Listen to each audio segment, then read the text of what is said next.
Hello guys, in this video I'm going to show you how to disable the show borders on your map on the MapChart application.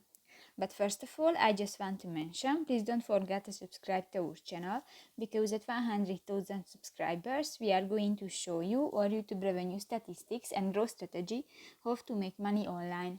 So let's jump into it. First of all, open the application on your device.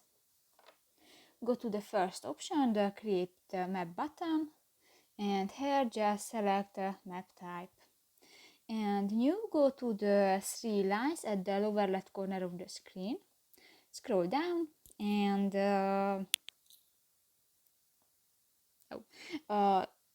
in the bottom of the page you can find the show borders option, and just click to the white circle, and new this option is disabled.